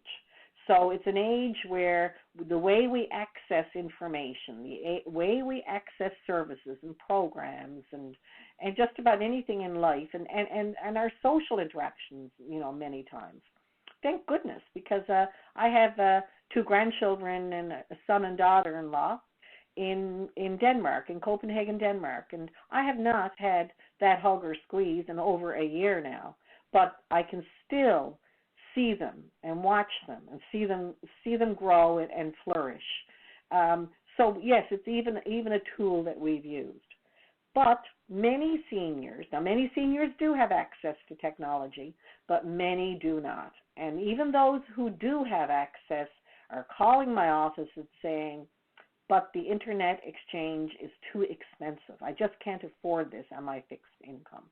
Or I need somebody to help me to understand how to do these apps or these things or whatever they're called. And that's how it will be explained. And also that our internet connectivity, our ability to provide this service throughout the province is still very, very challenged. It's growing, it's moving, but it's still very challenged. So we have a whole population of people who still need traditional ways of receiving information. And, it's certainly, it's more and more interesting all the time in terms of how we're best going to reach out to this group of people. We've moved now in terms of elections to 3 or 4 different options, one of which is a mail-in ballot. And now we've moved so people were able to access some of those things, but now, of course, we've moved for all of us to a total mail-in system. I have been very vocal as a seniors advocate to say we've got to make sure that every person who needs or wants to vote has the ability and the capacity and the support, the human person support to do that. So it's something that, as a seniors advocate, I'll be continuing to track and watch and to lobby for.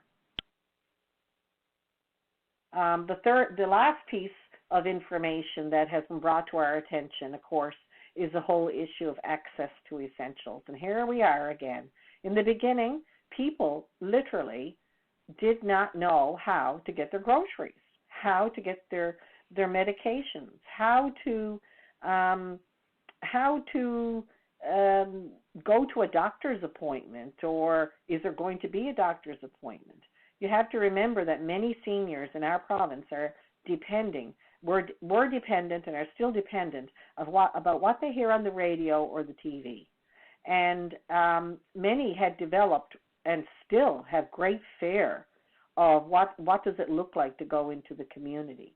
I mean, you know yourselves that, to visit your mom and dad and bring your children or whatever, it has been extremely challenging. People may have made very innovative ways of doing that, but I still think now, of course, we're back to people, that emergent fear happening again. And there certainly is ways. There are phone lines, and we certainly, Barry has certainly, referred to some of that, and in terms of who we can call and who we can have a conversation and a discussion with. But also, the Red Cross certainly is a very important tool that can be used when people need help to access those essentials of life. It's interesting because a lot of seniors actually have the financial resources. They have a different issue. Many seniors, especially women, are living alone. They're widowed or they're single, and a lot of women, as they grow older, don't have transportation. And of course now, even public transportation is a real challenge. And anybody outside of St. John's, public transportation is almost non-existent. There has been all kinds of efforts made over the years to have age-friendly transportation models implemented, but of course, as soon as this happened, all those kinds of things are parked again, and here we are right back to the beginning. I often think that municipalities have a bigger role to play in terms of how do we reach out to these most vulnerable and at-risk people.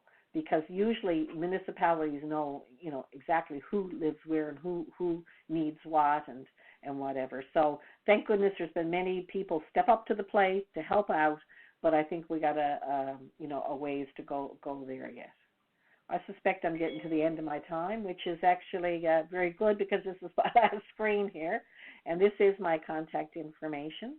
I look forward to any calls or any questions you might have, or even better still, some suggestions in terms of how we can best have a inclusive, age-friendly, intergenerational province where everybody helps everybody and everybody has a place in society, and that place is recognized and respected.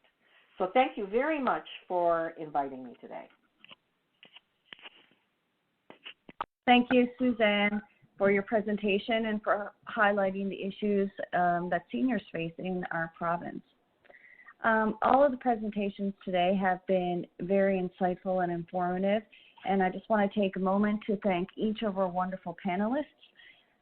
We have now arrived at our question and answer period, and we will do our best to get through all of the questions, but just thank you for your understanding if we don't get to yours. If you want to type in a question, you can look at the circles at the bottom of your screen, and there's a question mark there, and that will open up your question and answer widget so you can type a question in there. So I'm going to look at our first question, and it is for you, Doug.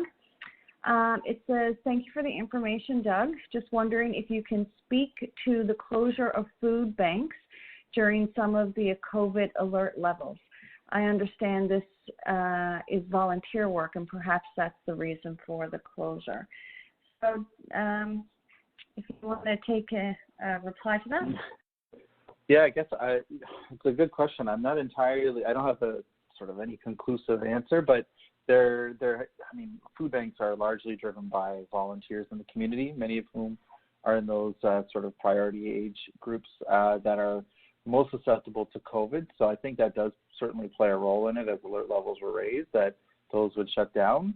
There was also a stretch during the summer and early fall where where there was a decrease in food bank usage, in part because there were some predictable income streams to the serve and other benefits. So there were a number of factors. One thing for sure is right now that's not the case. Food banks are in demand as they've never been before. So if they do close, it's not because of a lack of demand. It's really probably due to volunteers. Doug, just in follow-up to that, what are your hours of operation for people to contact you? I mean, we're not a frontline service organization in that sense, but typically business hours. But you know, if there's anything urgent, for sure, reach out anytime. Excellent, thanks. Annette, do you want to do the next one? Yes, yeah, we had several questions come in with regards to suicide or suicide attempts, and wondering if any of the panelists could speak to this and whether or not there's been an increase in statistics related to suicide or suicide attempts in our province since the pandemic.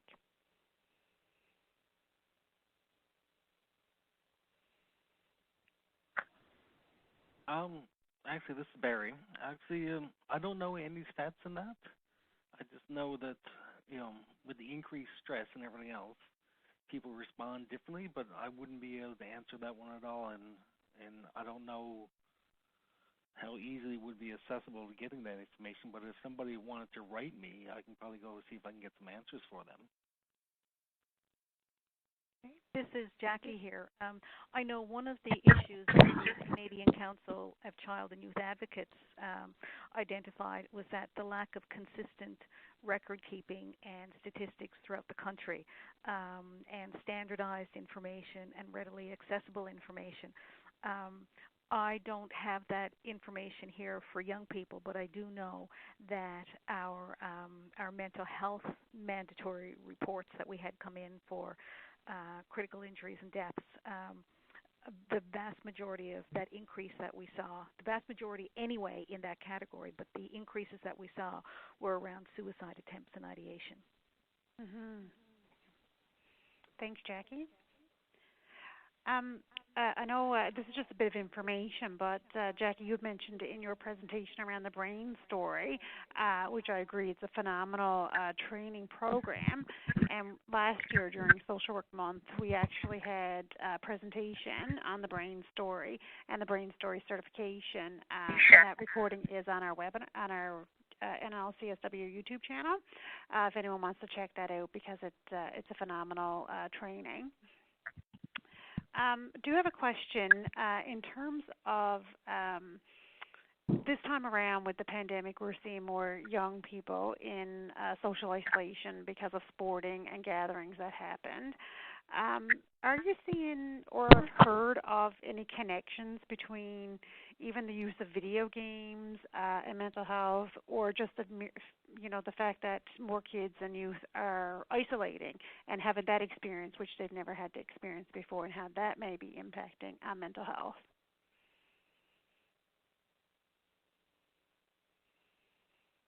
Was that for me? This is Jackie. Yeah, sure. Yeah. No, I don't have any specific information on video games, but the whole issue around increased online time and increased access for predators has been a real issue in terms of children's vulnerability. And the whole thing around online child exploitation and child sexual exploitation is becoming much more sophisticated, and they're finding more and more ways to be able to get into young people's lives. Let's put it that way. And the manipulation and then the coercion is really, really powerful. It leaves people vulnerable, and it leaves them in a place where sometimes, because of course the shame is so great, they're really afraid to reach out for help then.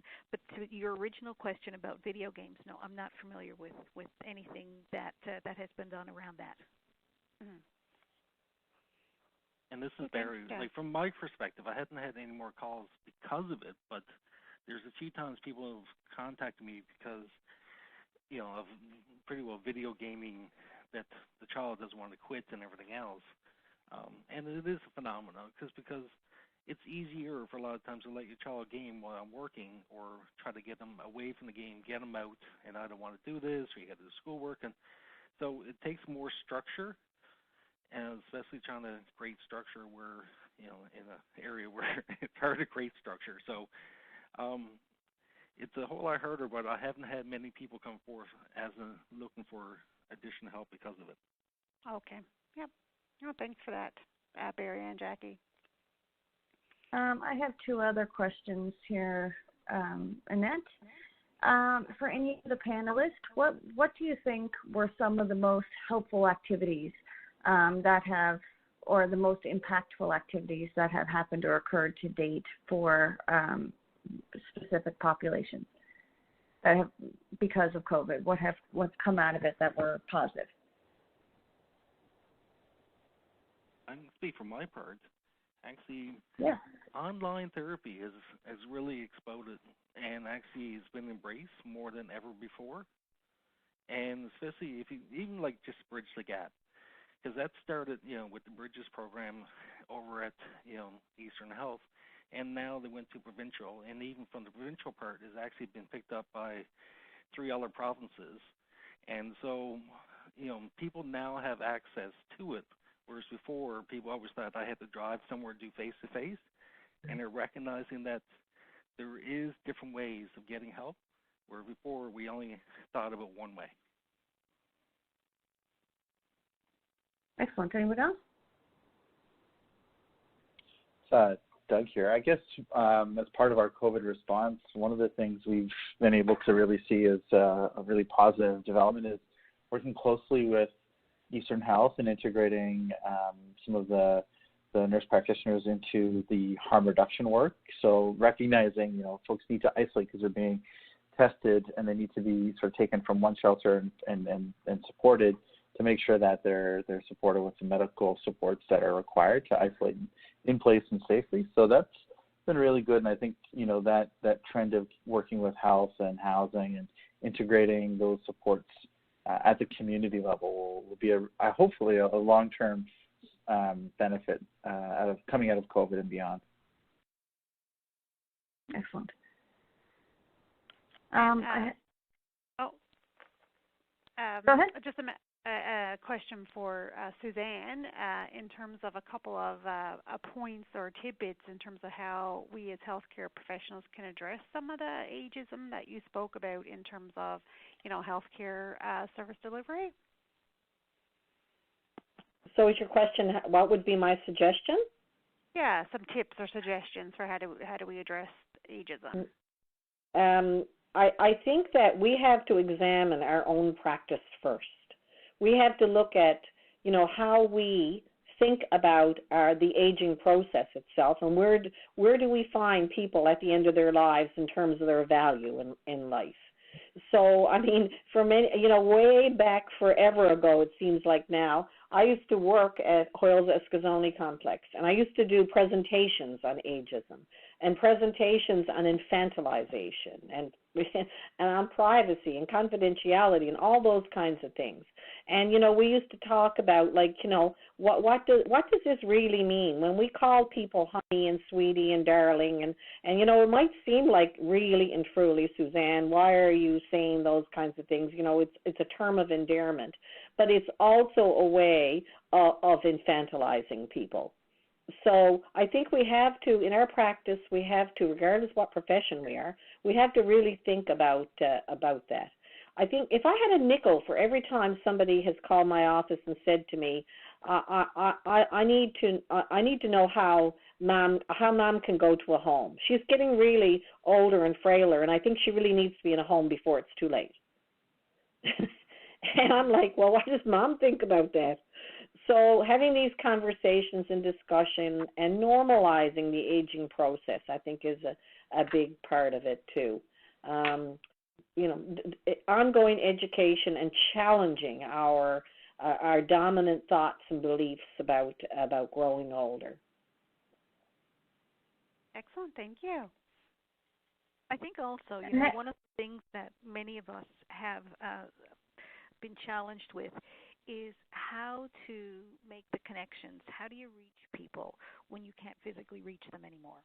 And whether that educational purposes, whether it's for actual frontline services, it's counseling, it's support services, various forms of therapy. Um, and I think that's challenging all of us to find new ways to be able to make those connections and to be accessible and to be available. And there's a lot of work that's happening around the country on that. And I think that's really positive in terms of, stepping away from sort of the old tried and trusted way and looking at what can that look like, what would that mean, and what would be meaningful for the people that we need to reach, which of course means then that you have to connect with them and ask them those questions. But I think it's shaking things up in terms of access, and I think that's a really important conversation to have. Yeah, excellent. Thank you.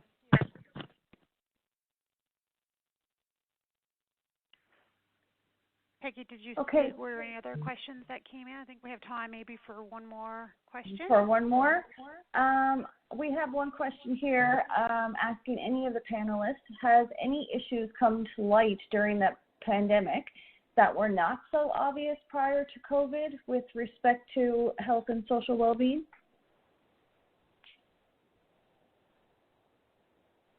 This is Suzanne. I think that what's really become obvious to us as a country and as a world is that we as a society have made a conscious decision over a number of years to believe that institutionalization of older adults is a good way to live.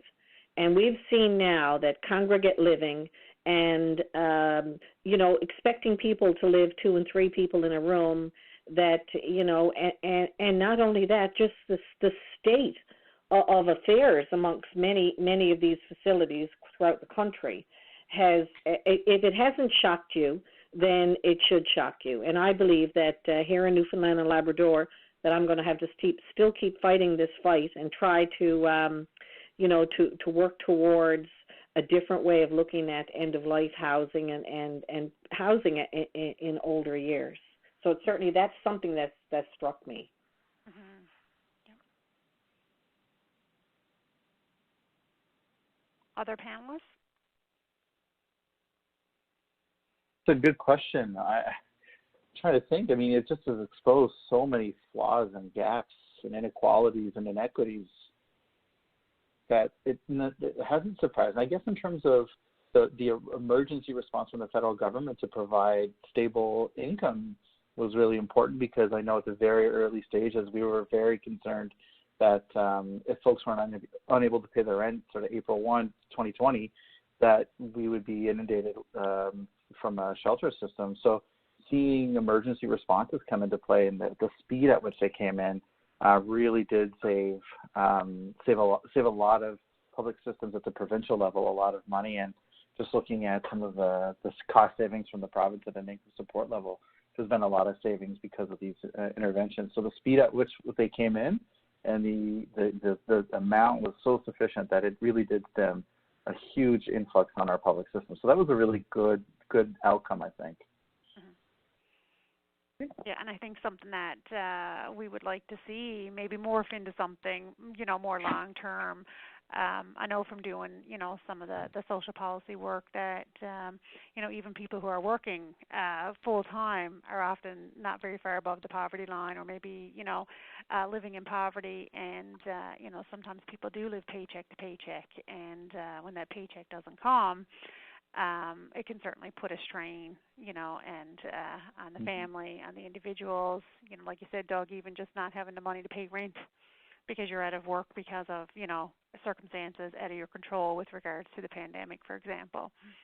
So the need for those ongoing, supports and financial supports are so important. This is Jackie here. I'll just make a quick comment about the education system and I guess a glimmer of hope that comes from that. I know there have been a lot of bumps in the road in terms of, the education system's response around COVID. But I think one of the things that's coming out is that we're going to be much better positioned to move into the future in terms of both educators positioned to be able to all kinds of different opportunities for some children in rural parts of the province. They may never be able to have, expertise and staff or the availability of certain courses to be offered. They will be able to access.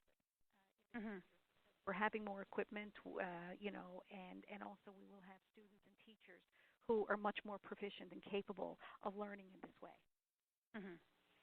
Yeah. Excellent. Thanks, Jackie.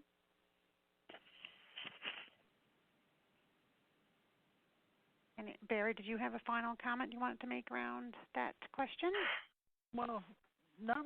Well, see, there's been very little surprises, but my part is just about resiliency of people and the amount of people I spoke with about how creative they've been in finding ways to keep moving on.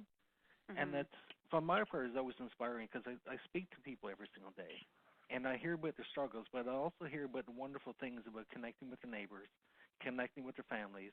And so I see a lot of great things happening as well. Yes, there's always a few gaps in our system, but it's amazing how the healthcare system has responded, for my part, because they changed many ways that they've always traditionally done it, to also now we have to do it differently. So workers have changed how they've done it, and they still kept up their spirits, and they still kept actually trying to figure out ways, how do I meet the needs of my clients, even through I'm going through all this stuff myself. So that part's amazing. And talking to the people who've been going through it, how they really benefited from many of the things that have been done. And for overall, just, like I said, I see more people out walking now than I ever did before, because I think now people realize that I have to get outdoors. And so there's been, from a mental health part, there has been positives about pushing us into a different direction than we have been before. Yes.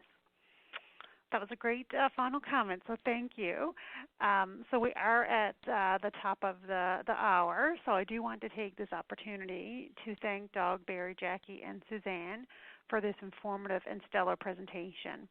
And it was just so wonderful that you were able to take time from your busy schedules to share your knowledge, expertise, and experiences. And a lot of important information was covered, and regardless of your area of practice, COVID-19 is something that affects us and our clients. And throughout this pandemic, we've been dealing with, people have been dealing with issues such as isolation, anxiety, fears, healthcare concerns. But having the opportunity to highlight and discuss these issues and share key resources was certainly important and timely. And we do hope you come away from this session with some new learnings and new insight.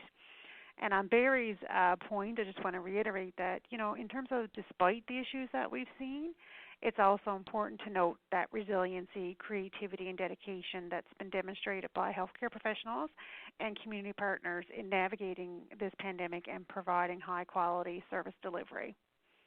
And Peggy, I don't know if you had another thought. I just wanted to say that, the goal of today's education session was to raise awareness about the social impact of COVID-19 and what it really looks like for members of our population. And I think that today really highlighted what healthcare professionals need to know, and just to thank the speakers again for a wonderful job. And for anyone who's on the call wondering, the PDF of everyone's PowerPoint presentation is available on the resource section of the webinar platform. And to assist with planning for next year's education session, we're asking that you complete the evaluation that should be appearing on your screen as you exit. So please take a moment to fill in that evaluation and give us your ideas and suggestions. And social workers may claim 2 CPE credits under the required category of workshops as per the NLCSW CPE policy for attending this webinar. And Peggy, maybe you can speak about the certificates for RNs and LPNs. RNs and LPNs can use their webinar registration confirmation email or their certificate of attendance. That should now be available as confirmation of attendance when you fill out your tracking forms for your education sessions. So thanks again, everyone, for joining us this afternoon, and thank you again to our wonderful panelists. We hope that you enjoy the rest of your day and stay safe. Thanks, everyone. Stay safe.